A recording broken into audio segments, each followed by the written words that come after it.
You're looking for funding to support your arts program and notice that ASI is offering two very similar grant opportunities. But which one makes the most sense for you to apply to? Today, I'm going to give a little more detail on the Restart New York Regrant Fund. The Restart New York Regrants are offered as part of the New York State Council on the Arts Recovery Fund Initiative, which was designed to help support New York's return to live performance and in-person events. This funding opportunity focuses on reviving in-person performances at a local level. ASI is administering these funds for artists and arts organizations in Erie and Niagara counties only. While the primary focus of this funding is to support in-person public performing arts activities, anyone hosting an in-person arts event can apply. The event time period for this fund is a little different than the SCR grant. As this is meant to be recovery funding, applicants must do their in-person performance or event between July 1st, 2021 and June 30th, 2022. Now, I know what you're thinking. Holly, it's past July. In fact, my event already took place in July and I'm already moving on to my next project. You're right, and that's okay.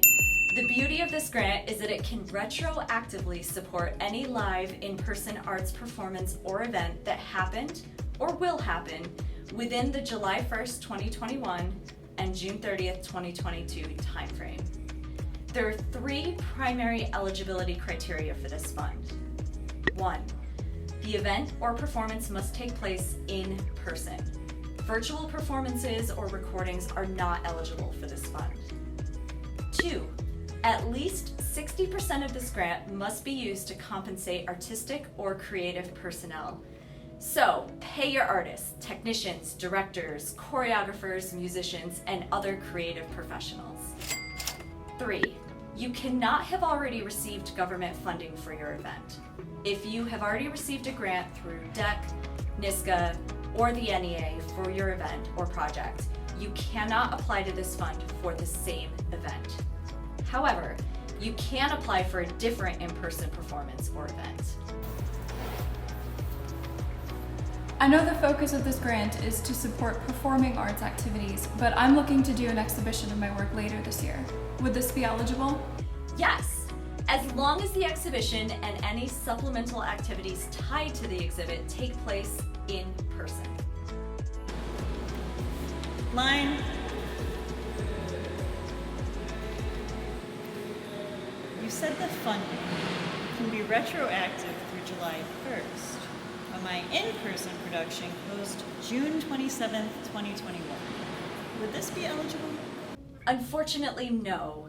NYSCA's timeframe is very firm, and we can only retroactively fund performances and events that have taken place from July 1st, 2021 on.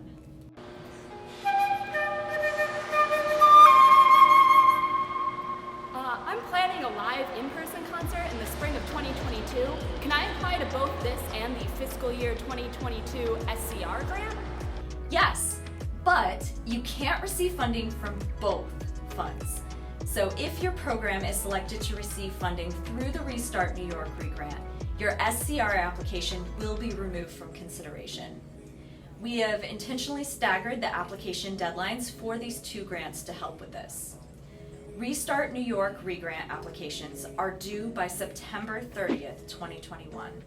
We are planning to make funding announcements by the end of October. The SCR grant applications are due by November 18th, 2021. This should give everyone a couple weeks to complete and submit an SCR application if they are not selected for the Restart New York Regrant and they meet the SCR eligibility criteria. We'll be hosting several in-person and virtual information sessions that will have even more detail about the Restart New York Regrant and the SCR grant. Visit our website for more details. If you have any questions, my name is Holly, and you can reach me anytime at Holly, HOLLY, @asiwny.org. If you like this video and the content we presented, please share it with a friend. And don't forget to subscribe to ASI's YouTube channel. Thanks for watching, and we'll see you next time.